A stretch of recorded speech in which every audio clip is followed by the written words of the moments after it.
हाँ तो प्रणाम मेरे साथियों। आज आप मेरे साथ 5.1 का 21वां प्रश्न करने वाले हैं।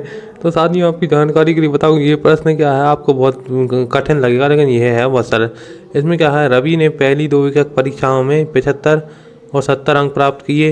वह न्यूनतम अंक ज्ञात कीजिए जिसे वह प्राप्त करके 60 अंक का औसत प्राप्त कर सके। अब ये तो आपको पता ही होगा कि औसत कैसे निकालते हैं। औसत किस तरह से निकालते हैं, मतलब जितनी संख्याएं दी गई हैं, मतलब जितने नंबर्स दिए गए हैं, जैसे यहाँ पे 3 नंबर्स दिए गए हैं तो अपन 3 में करके इसे 3 में भाग दे देते हैं तो औसत निकल आता है। इसी तरह औसत निकलता है ना। तो ठीक है, ये तो आप औसत तो आपको पता ही होगा कैसे निकालते हैं। मतलब जितनी वो दिए गए हैं, संख्या दी गई हैं, जैसे मान के चलिए यहाँ पे 2 संख्या दी गई होती तो अपन क्या करते, दो में उसका उन दोनों को जोड़कर 2 का भाग दे देते।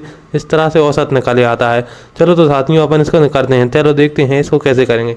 तो यहाँ पे सबसे पहले अपन क्या देखते हैं, चलो आप पुराने प्रश्नों की क्या वीडियो है ना, वो मैंने डिस्क्रिप्शन में दे दी है, वहाँ से जाकर आप देख लेना। अपन इस प्रश्न को हल करते हैं। पहले यहाँ पे लिख देंगे, दिया है रवि ने पहली 2 परीक्षाओं में 70 और 75 अंक प्राप्त किए।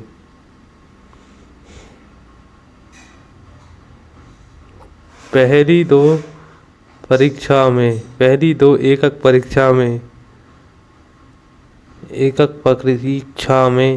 70 और 75 अंक प्राप्त किए। पहले तो ये लिख देना है।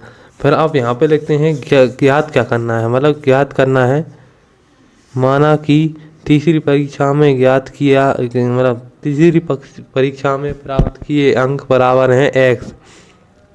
तीसरी परीक्षा में x अंक प्राप्त किए हैं, x अंक प्राप्त किए हैं और ज्ञात करना है इनका औसत ज्ञात करना है। क्या ज्ञात करना है? औसत। औसत ज्ञात करना है, ज्ञात करना है न्यूनतम औसत। 60 अंक का न्यूनतम औसत प्राप्त करना है। तो अब इसको कैसे करेंगे साथियों, क्या है ना, पहले ये पूरी क्रिया विधि है।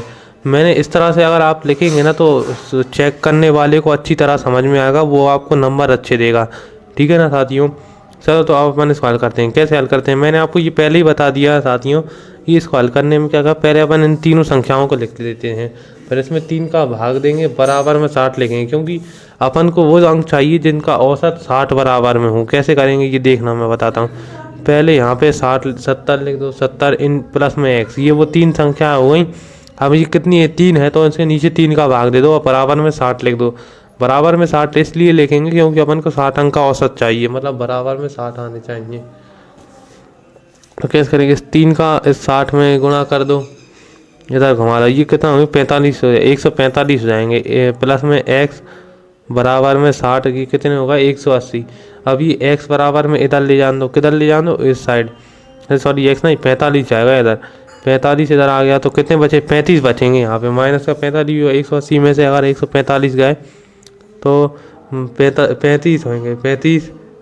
तो अब देखिए यहाँ पे क्या अपना x का मान 35 आ गया, मतलब उसको तीसरी परीक्षा में 35 अंक प्राप्त करने होंगे, है ना।